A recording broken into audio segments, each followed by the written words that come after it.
चार पुनरुत्थान दिवस की ढेर सारी शुभकामनाओं के साथ आप सबको प्रभु यीशु मसीह के पवित्र मधुर और मीठे नाम में जय मसीह की यीशु सहाय।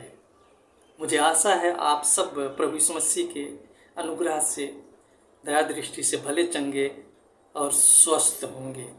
पुनरुत्थान दिवस के शुभ अवसर पर आज का मेरा विषय है मरने के बाद हमारी आत्मा का क्या होता है।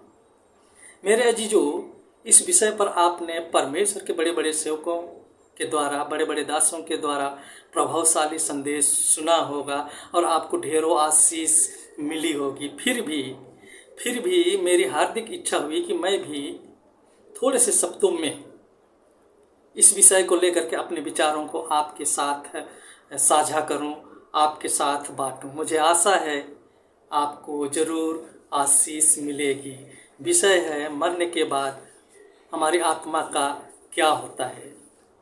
मेरे अजीजों, इस विषय को लेकर अलग अलग लोगों की अलग अलग विचारधाराएं और अलग अलग मान्यताएं हैं और इसलिए कभी कभी यह एक विवादात्मक विषय बनकर रह जाता है। फिर भी मरने के बाद हमारी आत्मा का क्या होता है, इस विषय को लेकर लोगों की क्या मान्यताएं हैं, क्या विचारधाराएं हैं और तब परमेश्वर का वचन पवित्र बाइबल इस विषय पर क्या कहती है, हम देखेंगे। विषय है मरने के बाद हमारी आत्मा का क्या होता है।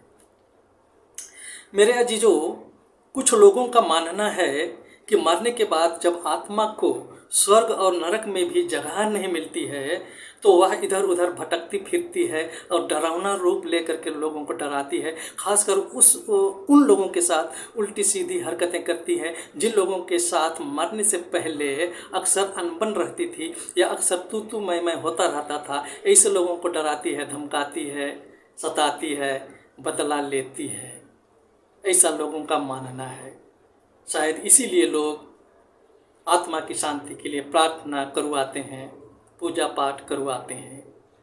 कुछ लोगों का मानना है, कुछ लोगों का कहना है कि मरने के बाद जब आत्मा को स्वर्ग में और नरक में भी जगह नहीं मिलती है तो आत्मा किसी पुरानी हवेली को, पुराने बंगलों को, पुराने मकानों को, पुराने खंडहरों को अपना निवास स्थान बना लेती है या किसी नदी नाला, जंगल, पर्वत या पेड़ पौधों पर अपना बसेरा बना लेती है या किसी जानवर या किसी मनुष्य में समा जाती है।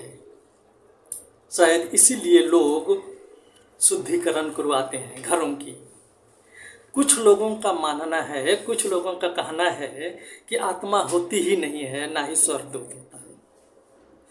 प्रेरितों के काम 23 अध्याय 8 आयत आप देख सकते हैं। ऐसे लोगों की मान्यता अनुसार जब आत्मा है ही नहीं तो हम जीने मरने की बात कर ही नहीं सकते।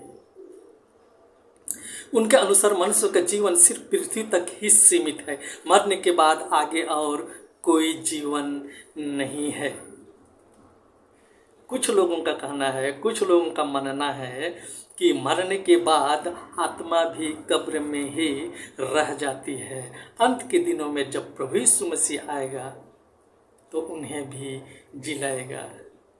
यह तो है लोगों की मान्यता, यह तो है लोगों की अलग अलग विचारधाराएं हैं। इस विषय पर परमेश्वर का वचन पवित्र बाइबल क्या कहती है। सबोपदेशक की पुस्तक 12 अध्याय 7 आयत में लिखा है, तब मिट्टी ज्यों की तो मिट्टी में मिल जाएगी और आत्मा परमेश्वर के पास जिसने उसे दिया लौट जाएगी। सीधी सी बोलचाल की भाषा में अगर कहें तो मिट्टी मिट्टी में मिल जाएगी और आत्मा परमेश्वर के पास लौट जाएगी।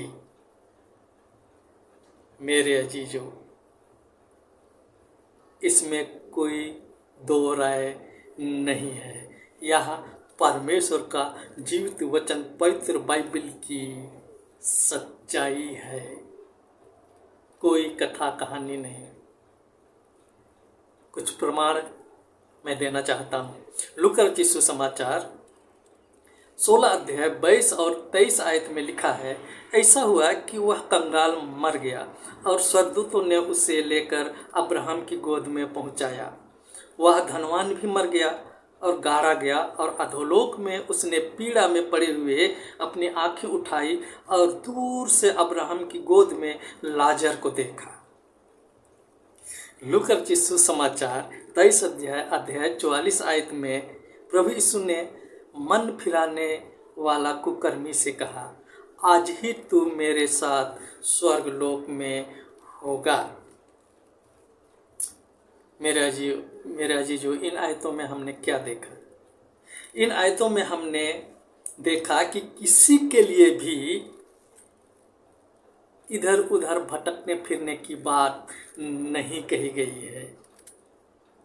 न ही किसी पुरानी हवेलियों में, न ही किसी पुराने मकानों में, न ही किसी पुराने बंगलों में, न ही किसी पुराने खंडहरों में अपना निवास स्थान बनाने की बात कही गई है। न ही किसी नदी नाला तालाब या पेड़ पौधों या जंगल झाड़ या पर्वतों को अपना बसेरा बनाने की बात कही गई है। न ही किसी पशु पक्षी या मनुष्यों में समा जाने की बात कही गई है। न ही यीशु के दोबारा आने तक कब्र में पड़े रहने की बात कही गई है। लाजर के लिए कहा गया है कि लाजर सीधा अब्राहम की गोद में चला गया। धनवान मनुष्य के लिए कहा गया है कि धनवान मनुष्य भी सीधा अधोलोक में चला गया।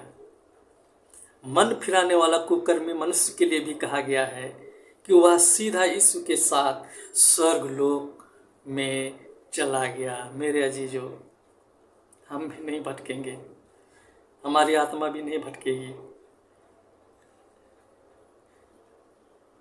हम जितने परमेश्वर के लोग हैं, हम जितने परमेश्वर के अनुयायी हैं, हम कभी